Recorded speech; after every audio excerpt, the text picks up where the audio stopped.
బోధన్ పట్టణంలోని అంబేద్కర్ కాలనీకి చెందిన సాయి వర్ధన్ మెడిసిన్ కోర్సులో ఉచిత సీటు సాధించినప్పటికీ కుటుంబ ఆర్థిక పరిస్థితులు క్లిష్టంగా ఉండడంతో చదువును కొనసాగించడంలో ఇబ్బందులు ఎదుర్కొంటున్నాడు. ఈ నేపథ్యంలో GS6 న్యూస్ ఛానల్లో వచ్చిన కథనాన్ని గమనించిన ఐ లవ్ మై విలేజ్ సంస్థ వ్యవస్థాపకుడు NRI నాగేంద్ర సౌజన్యంతో ప్రభావతి నేతృత్వంలో మండల విద్యాశాఖ అధికారి నాగయ్య ఆధ్వర్యంలో సాయి వర్ధన్కు 1,10,000 రూపాయలు నగదు సహాయం అందజేశారు. ఈ సందర్భంగా MEO నాగయ్య మాట్లాడుతూ చదువులో పేద ధనిక తేడా ఉండదని, సాయి వర్ధన్ కృషి అందరికీ ఆదర్శమని పేర్కొన్నారు.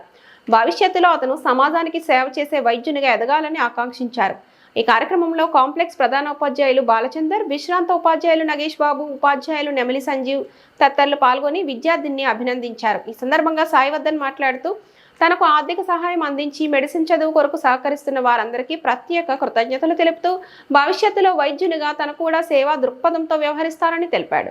ఈ రోజున మా బోధన్ విద్యా వనరుల కేంద్రం వద్దకు మరి ఈ ప్రభుత్వ పాఠశాలలో చిన్నప్పటి నుంచి చదివినటువంటి విద్యార్థి సాయి వర్ధన్ చాలా పేద కుటుంబం నుంచి పైకి వచ్చినటువంటి అబ్బాయి.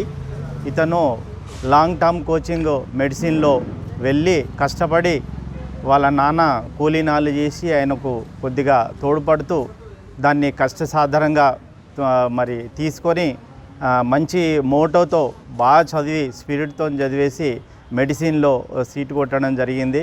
మరి ఈ సీటు అయిన మహావీర్ మెడికల్ కాలేజ్ వికారాబాద్లో ఉన్నటువంటి దాంట్లో మరి జాయిన్ కావడం జరిగింది. కనుక మరి ఇటువంటి పేద విద్యార్థి ఆర్థికంతో బాధపడుతున్నాడు కనుక మరి వారికి సేవ చేయాలనే ఉద్దేశంతో I love my village founder Shri Nagendra గారు తను అమెరికాలో ఉంటారు. ఆయన వ్యవస్థాపకుడు. వారి ఆధ్వర్యంలో మరి మేడం గారు అయినటువంటి ప్రభావతి మేడం గారు, తర్వాత మరి కాంప్లెక్స్ ప్రధానోపాధ్యాయులు మరి బాలచందర్ గారు, అదేవిధంగా విశ్రాంతి ఉపాధ్యాయులు నాగేష్ బాబు గారు, మరి మిగతా పాత్రికేయ మిత్రుల సమక్షంలో ₹1,10,000 నగదు బహుమతిని ప్రోత్సాహంగా విద్యార్థినికి ఇస్తూ ఉత్తేజపరచడం, తర్వాత ఇటువంటి ఇంకా మంచి ఆశయాలతో ముందుకెళ్తూ అదేవిధంగా ఆయన స్పెషలైజేషన్లో కూడా సీట్ సంపాదించి ఇటు సమాజంలో ఆయన యొక్క సేవలు కూడా విస్తరించాలని కోరడం జరుగుతుంది. మరిన్ని అప్డేట్స్ కోసం మా ఛానల్ని సబ్స్క్రైబ్ చేయండి.